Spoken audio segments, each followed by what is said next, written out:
প্রিয় মৎস্য খামারি ভাই বন্ধুগণ, আসসালামু আলাইকুম। তো আশা করি সকলেই ভালো আছেন। তো বরাবরের মতো আপনাদের মাঝে আবার একটি নতুন ভিডিও নিয়ে হাজির হলাম। তো আপনারা ভিডিওর স্ক্রিনে যে মাছগুলো লক্ষ্য করতে পারছেন, এগুলো হলো গিয়ে সরপুঁটি মাছ। তো এই সরপুঁটি মাছগুলো যারা চাষ করতে চান এবং চাষের প্রতি আগ্রহী আছেন, তারা আমাদের ভিডিওর স্ক্রিনে দেওয়া নম্বরে আমাদের সাথে যোগাযোগ করে এই মাছগুলো সংগ্রহ করতে পারেন। আমরা বাংলাদেশের যে কোনো প্রান্তে হোম ডেলিভারির মাধ্যমে এই মাছগুলো পৌঁছে দিয়ে থাকি, এবং কি আপনারা চাইলে আমাদের হ্যাচারি থেকে এসেও এই মাছগুলো সংগ্রহ করতে পারেন।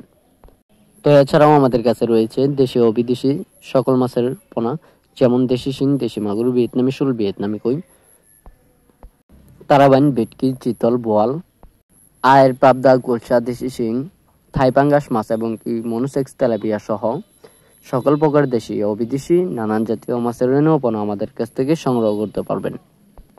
এই মাছগুলো অনেক ধরনের পেন্তা এবং কি ঘাস খেয়ে থাকে, তার ফলে দেখা যায় এই মাছগুলো খাবার খরচ খুব অল্প হওয়ায় এই মাছগুলো চাষ করে ভালো একটা মুনাফা আয় করা যায়।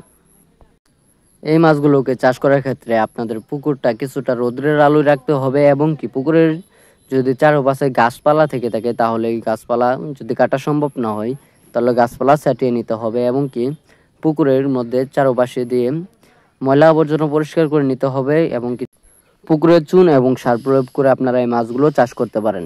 এই মাছ চাষ করে ভালো একটা মুনাফা আয় করা যায়, অনেক চাষি ভাইয়েরাও জানিয়েছেন আমাদেরকে। তো এই মাছগুলো আপনারাও চাষ করে ভালো একটা মুনাফা আয় করতে পারবেন। এই মাছগুলোর বাজার মূল্যও কিন্তু রয়েছে বেশ, তাই এই মাছগুলোর সাথে আপনারা যদি এককভাবে এবং কি মিশ্রভাবে চাষ করেন, দেখা গেল এই মাছের সাথে আরও অন্য প্রকার মাছ আপনারা দিতে পারেন। যেমন এই মাছটা উপরের খাবার খেয়ে থাকে, তো তলের জন্য কিছু ট্যাংরা বা গুলশা বা শিং আপনারা এই মাছের সাথে চাষ করতে পারেন। তো আপনারা যারা নতুন মাছ চাষি এবং কি শীতকালের জন্য মাছ খুঁজছেন, তো আপনারা এই মাছগুলো নিতে পারেন। এই মাছগুলো শীতকালেও দ্রুত বৃদ্ধি পায়। তো আর দেরি না করে এখনই আমাদের কাছ থেকে মাছগুলো অর্ডার করতে স্ক্রিনে দেওয়া নম্বরে কল করুন।